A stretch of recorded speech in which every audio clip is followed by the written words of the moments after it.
And then, Snoozer is on a magical island. It is very beautiful, but kind of spooky. Snoozer is with other explorers. Miss Snoozer, what are we doing on this island? Silly explorer. We are looking for a sea monster. If it is a sea monster, shouldn't we be looking in the sea? What do you mean? The sea monster would be in the sea, like the ocean. Oh! I thought the sea monster was a sea monster. Like the letter C. I thought we were looking for a monster that was in the shape of a giant sea. That's okay, Snoozer. Everybody makes mistakes. So Snoozer learns that a sea monster lives in the sea and is not the letter C. And that's the end. Well, it's over. Well, what can I say? I can't bat 1,000. Hey, checkers, are sea monsters real? Well, that's a very broad question, Snoozer. Entirely depends on how you define sea monster. If one were to define sea monster as merely a large or extraordinary sea animal, then perhaps you could count whales and sharks as sea monsters. But I get the feeling you're more talking about those giant sea monsters, those of myth and legend. Yes, like really big. Are there giant monsters that live in the sea? Well, that sounds like a very interesting topic to discover on today's Reading Road Trip.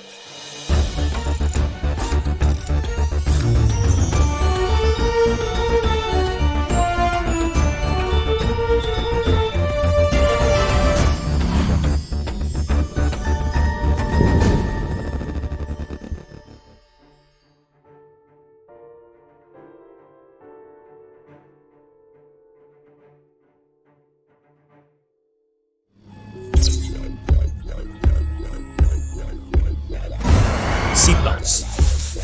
Check. Backpack? Check, check. Recording. Oh, oopsie.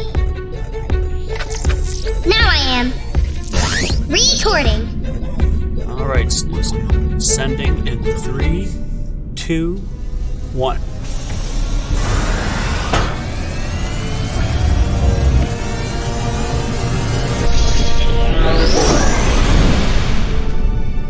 And we're off. Autopilot activated. So where are we going? Snoozer, we are off to learn about sea monsters. Myths and legends from a bygone era, before the time of technology and access to information. Wow, that sounds quite interesting. Now, the idea of a myth or a legend comes from a story. When people didn't have a logical explanation for something, they might make up a story that explains it. Close your eyes. I literally can't. Still forget that sometimes.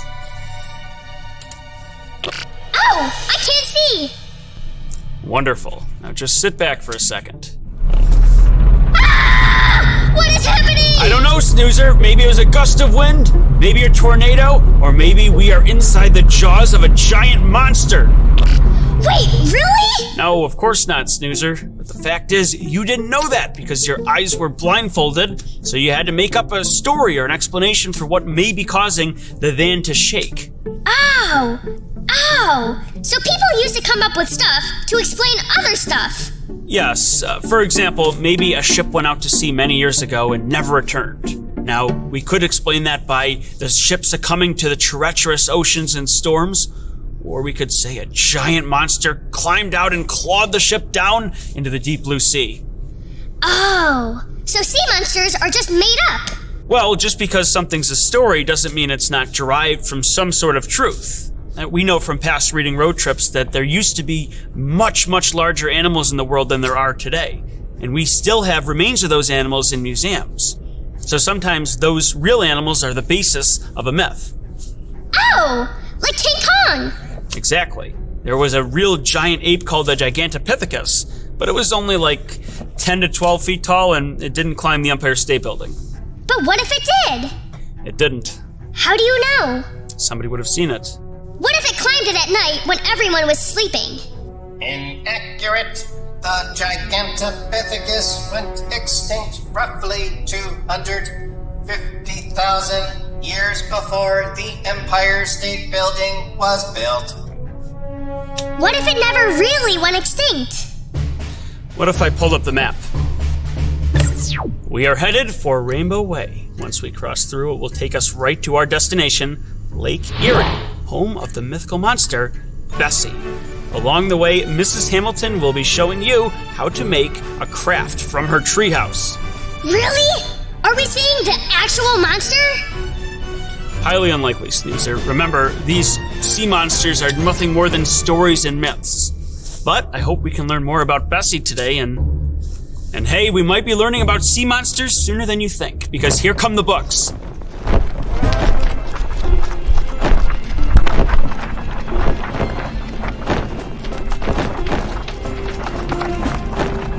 Now let's check out a few.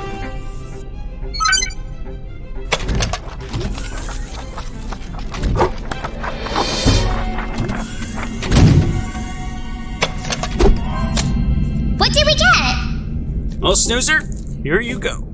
The Singing Mermaid by Julia Donaldson and Gentle Giant Octopus by Karen Wallace. Well, those are two absolutely wonderful books that we are going to check out. Fiction and nonfiction reading. Wait there just a minute. I have questions. Lots of them. First of all, I didn't know a mermaid is a monster. I thought they were princesses. Not necessarily, and Snoozer, we're not exclusively talking about monsters. We're talking about mythical creatures of every kind, and by definition, that includes mermaids. Okay.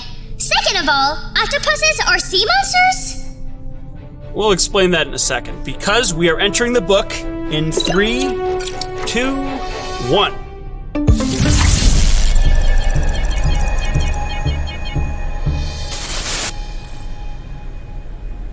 Ooh! Mermaid book! The Singing Mermaid. Checkers, do you think the mermaid will sing? It seems highly likely given the title. This book follows a mermaid with a majestic singing voice that fills the ocean with music. What's happening now? A greedy circus owner is tricking the mermaid into joining the circus, promising her fame and fortune. But instead of living in the sea, she has to swim around in a small pool. Well, that doesn't sound like fun. And luckily, the mermaid makes some friends at the circus and gets along with the other entertainers. I do like the illustrations in this book, though. It is so colorful and pretty. Checkers, I'm scared of this guy. He looks very mean. I suppose. All he wants is money. He's the antagonist of the story. Antagonist? That is a weird word. It means he's in conflict with the protagonist. The Singing Mermaid is the protagonist, the main character we follow throughout the story. And what does conflict mean? Conflict is difficulty or struggle. The circus manager has taken the mermaid from her home and is making her unhappy. That is the challenge she has to overcome. And with the friends she makes along the way, she will overcome the challenge. Yay! It is a good thing she is nice and has a lot of friends. That is another thing I like about the book. I like that the mermaid is nice. Anything you don't like? I don't like that the circus guy is scary. That's natural, but remember, obstacles and challenges can be frightening at times. And it isn't always a person that can be scary. It can be scary to ride a bike for the first time, or... Trying to jump over a volcano with a blindfold on? Certainly. On to the next book. Okay, now we're in the octopus book. It's specifically about the giant octopus, or the Northern Pacific octopus. So who is the protagonist in this book? There really isn't one. This book is less a story with a beginning, middle, and end, and more an informational book that teaches us about octopuses. Oh, okay. I like that too. Octopuses are squishy and cutie pies. Well, you're probably wondering why we're learning about octopuses when today is all about mythical sea monsters. Yes, octopuses aren't make-believe. Silly checkers. Think back to our discussion about the Gigantopithecus and King Kong. Sometimes there is a basis for a legendary creature. Well, there is a creature called a kraken, said to be 40 to 50 feet in length. Checkers. I gulped. Of course you did. An octopus of that size could wrap its tentacles around a ship and drag it into the sea. And that's what hundreds of sailors years ago believed. So legends grew of a giant octopus that pulled passing ships into the depths below, never to be seen again. Well, I'm glad octopuses don't do that in real life. Do they? No, but they do a great deal of extraordinary things. Giant octopuses don't attack humans. Oofy.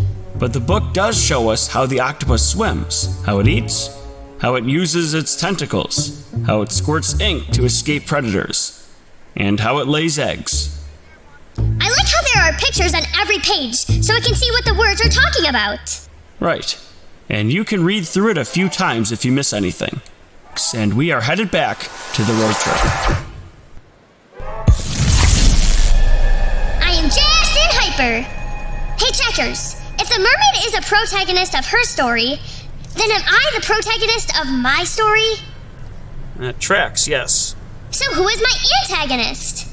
Well, the antagonist could change. I mean, one day your antagonist could be the weather if a storm is getting in the way of something you want to do.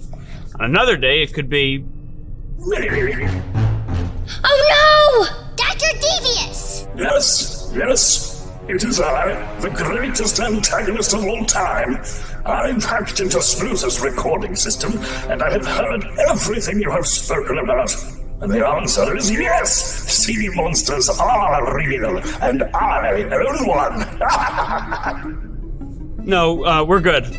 Yes! We are going to Mrs. Hamilton's class to do a craft! Bye-bye! Wait, just start, please. Hi, boys and girls! Would you like to do the Mrs. Hamilton craft just like me? Guess what? You can! Head to your local library for all the materials that we use in the craft. Plus, we have activity sheets, games, and a whole lot more. Your library might even have their very own snoozer! Come and see me! Anyway, back to the show.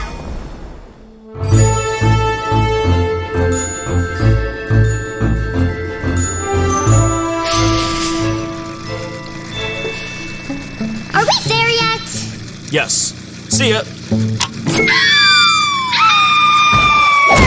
Oh! Well, hello, Snoozer. I've been waiting for you. Today is a great day because we are talking about monsters. Wow. I think I have a fun craft for you to work on today. Really? What is it? We are going to be making a Loch Ness Monster. Oh boy, that sounds spooky. Well, they don't really know what the Loch Ness Monster looks like, so I just kind of made an idea that I had in my head. So we are going to be needing these 2 sheets. We're going to cut out the pieces, and then I'm going to show you how to put it together, all right? Yes, I wonder what they will look like. I can't wait to see.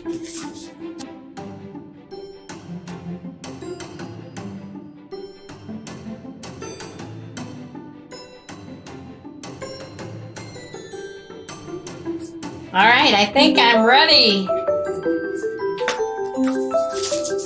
Just get the little picture out. Okay, now we really need to have our listening ears on, okay? Because there's some tricky parts to this. So, the first thing we're gonna do, oh boy, we've got these 2 pieces here. We're gonna put a little glue on the edge. Not over the whole thing, just at the tippy top. We're going to put 1 piece on top of the other. Hold it down for a minute.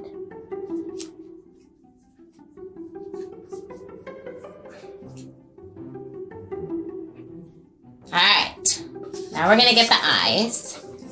And we're going to put the eyes at the very top. Right on top of where the other bit of glue was. Stick the eyes on. They can be sticking up a little. And we're going to open that mouth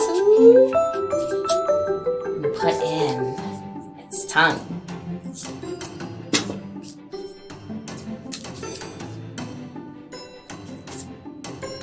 Okay. Now we are going to glue this onto this. So I'm going to lift Maybe I'm gonna flip this over, put some glue right here.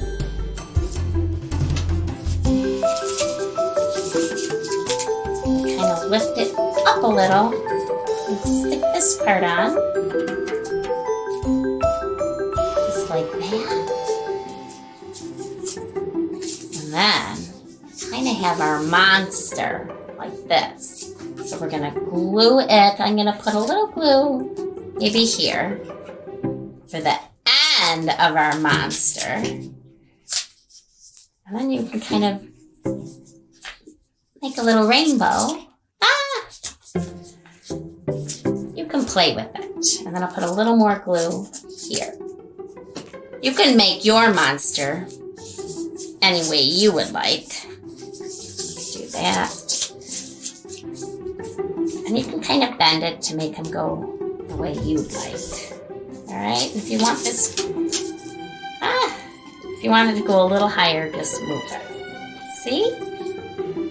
See my Loch Ness Monster, Susan? Mine looks like yours, except there is one difference. What? Mine is eating a hamburger. Oh my goodness, Snoozer. You are so imaginative. I love it. Well, I had a lot of fun making a Loch Ness Monster, and I always like mine to look not too scary because I'm not really a monster person. Well, mine is very scary. I figured it would be. Well, I had a great time, and I guess I'll see you next time, Snoozer, okay? Okay. Bye!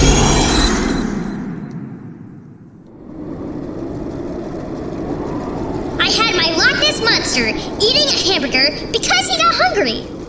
Checkers, I know that Loch Ness Monster doesn't really eat hamburgers, but mine does anyway. Yummy! Checkers, when are we getting to the rainbow? Right now.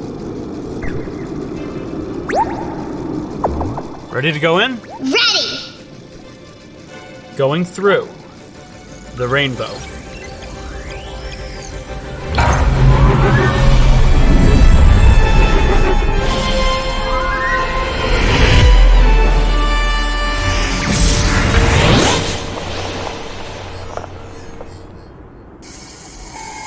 Zot the Robot at your service.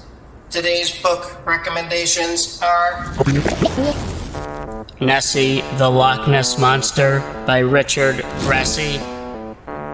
There is a Sea in My Bedroom by Margaret Wilde.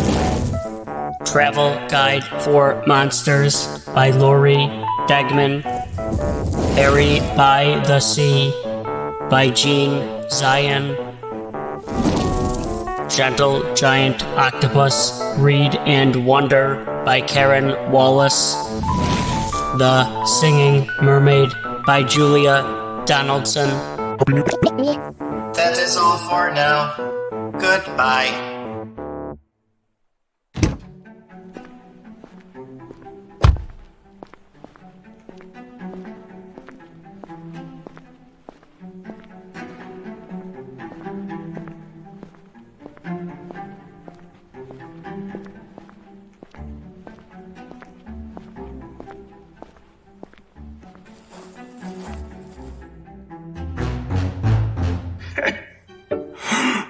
My mustache!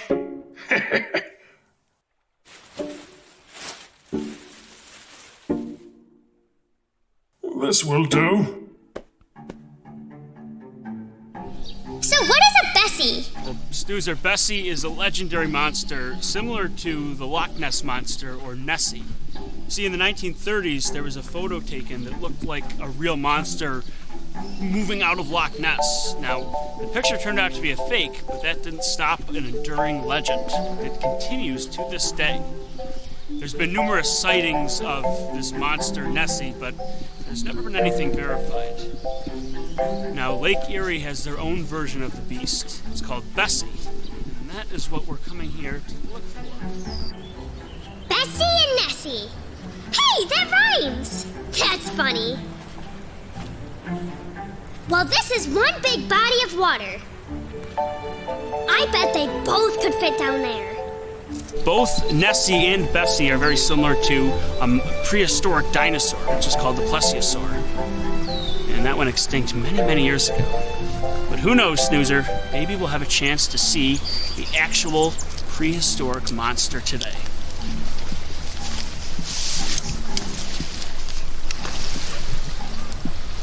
Well, Snoozer, you see anything?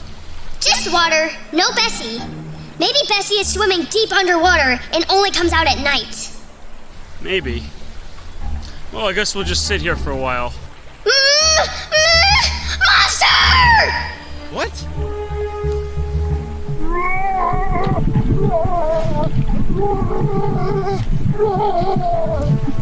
Sea monster. I knew it!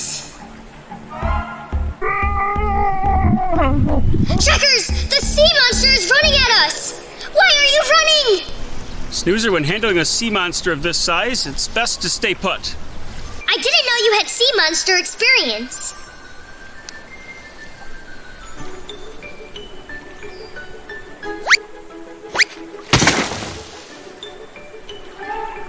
Checkers! Have you slayed the beast? What? No, he just tripped. He?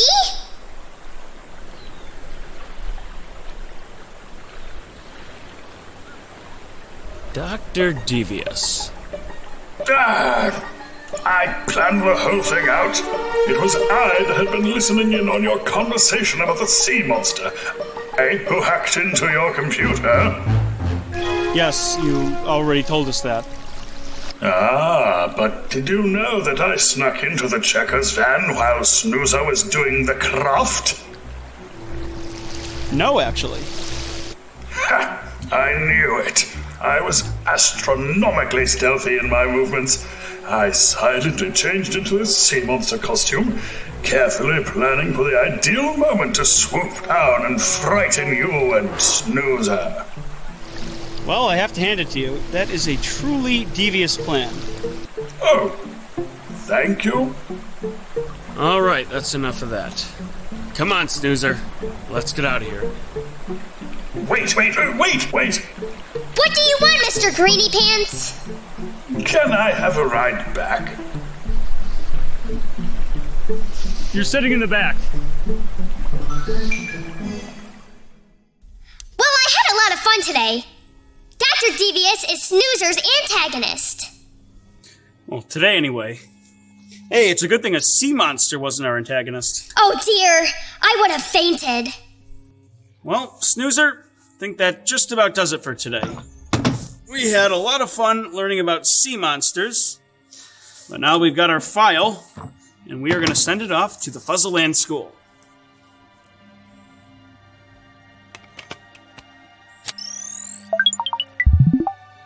I hope they have as much fun on today's reading road trip as we did.